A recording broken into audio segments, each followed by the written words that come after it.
Bien, alors on se retrouve cet après-midi pour la suite de la lecture. Alors je vous avais demandé ce matin, avant d'activer cette vidéo-là, c'était de lire les phrases et l'histoire de la page 89, je crois, je sais plus.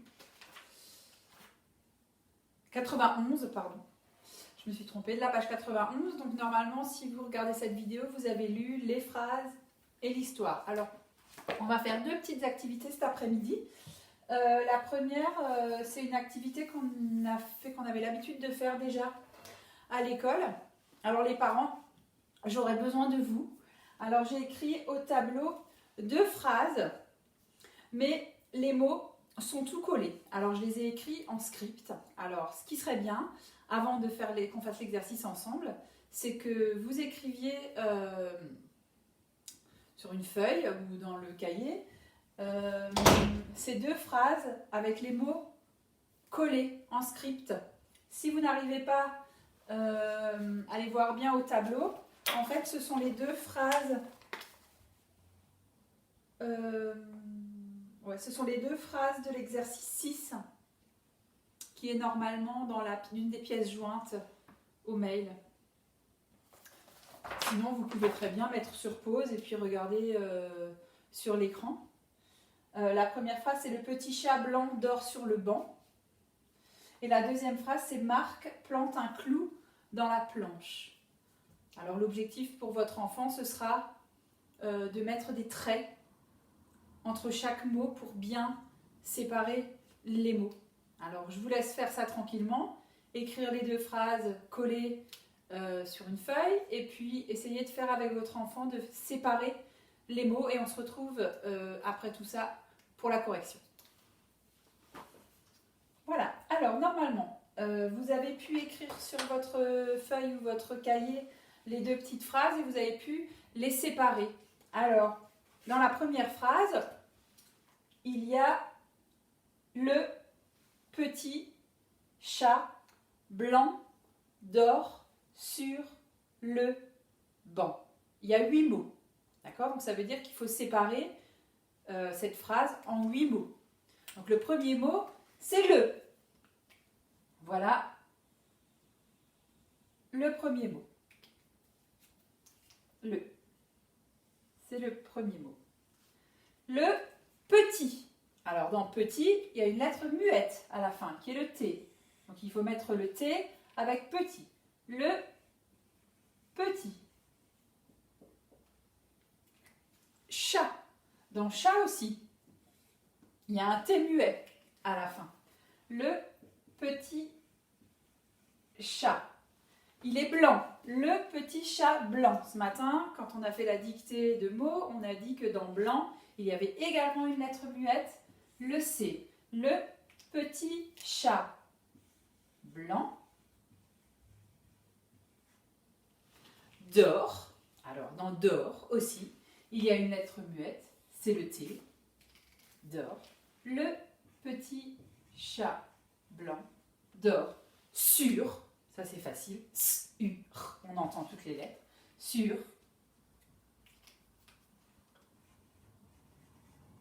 le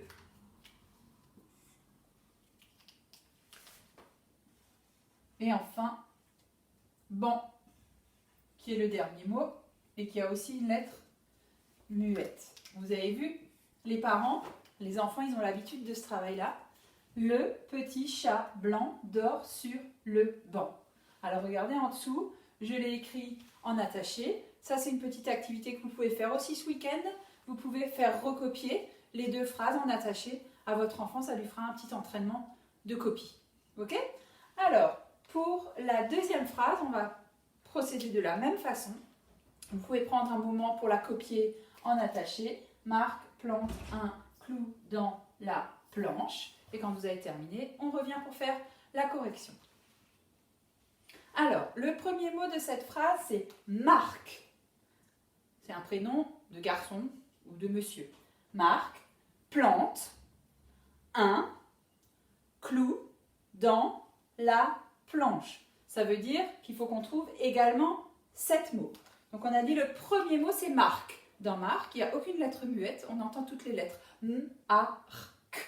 Marc. Voilà le premier mot. Marc.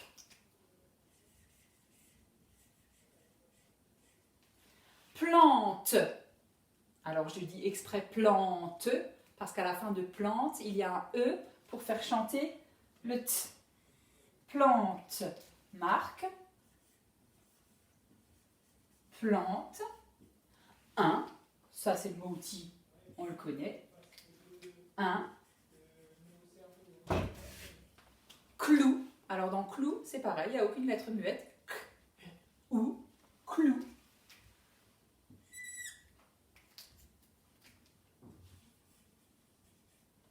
Dent, c'est un mot outil, donc normalement on sait comment il s'écrit. D-A-N-S, il y a une lettre muette à la fin. Dent. Là, pareil, on connaît ce mot outil. Là. Et planche. Et voilà la phrase reconstituée avec les mots séparés et écrite en dessous en attaché, en écriture cursive. Marc plante un clou dans la planche. Pareil que l'exemple numéro 1. Ce week-end, si vous avez un petit peu le temps, votre enfant peut recopier la phrase en attaché sur son cahier, sur sa feuille. Ça lui fera un petit entraînement de copie. Voilà. Et le dernier exercice de la journée, c'est un petit exercice de compréhension. Après avoir lu l'histoire de la page 91. Vivement les pistes blanches. Lily, Hugo et Taoki doivent bien se vêtir et avoir l'indispensable. Les vêtements et le pantalon pour ne pas avoir froid, une écharpe et des gants. Ils se plantent devant les miroirs et s'admirent. Ils sont les champions de la mode avant d'être les champions des pistes. Mais Taoki a un problème, rien ne lui va. Les vêtements ne sont pas prévus pour les dragons. Et il se trouve plutôt ridicule. Les clients gloussent de rire. Ce n'est pas encore la gloire pour Taoki. Voilà normalement l'histoire que vous avez lue à la maison. Alors je vous propose une petite activité. Je vais vous dire une phrase et vous devez me dire de qui il s'agit. Est-ce qu'il s'agit de Taoki, Lily et Hugo? Est-ce qu'il s'agit de Taoki tout seul? Ou est-ce qu'il s'agit des clients? Alors je vous rappelle que les clients, ce sont les personnes qui entrent dans un magasin pour faire des achats. Hein, vous vous rappelez que dans l'histoire, l'histoire se passe dans un magasin d'accessoires de ski. Il y a Taoki, Lily et Hugo qui essayent des tenues et il y a les clients qui sont là. Hein, et ici le vendeur et un autre client. Ok? Alors je vous dis une phrase et vous me dites s'il s'agit de Taoki, des clients, ou est-ce qu'il s'agit de Taoki, Lily et Hugo? Se trouve ridicule. Qui se trouve ridicule? C'est Taoki qui se trouve ridicule. En effet. Glousse de rire. Qui est-ce qui glousse de rire? Ce sont les clients. Je vous rappelle qu'on dit à un moment donné dans l'histoire, si vous avez l'histoire sous les yeux, les clients gloussent de rire. Glousse de rire, ça veut dire il se moque un peu de lui. Hein? Ensuite, s'admire devant les miroirs. Qui s'admire devant les miroirs? Alors, ce sont les trois copains, Lily, Hugo et Taoki, qui s'admirent devant les miroirs. Sont les champions de la mode. Qui sont les champions de la mode? Et ce sont toujours Taoki, Lily et Hugo. On dit bien dans l'histoire, ils sont champions de la mode avant d'être les champions des pistes. Ensuite, doivent bien se vêtir. Qui doit bien se vêtir? Toujours en ayant l'histoire dans la tête. Ce sont Lily, Hugo et Taoki qui doivent bien se vêtir. Et enfin, qui a un problème dans cette histoire? Qui a un problème? C'est Taoki. Alors, voilà pour aujourd'hui. Alors, le petit exercice qu'on vient de faire, il se trouve aussi ici. Vous aurez, comme d'habitude, les pages du fichier original, les originaux et la correction pour le week-end.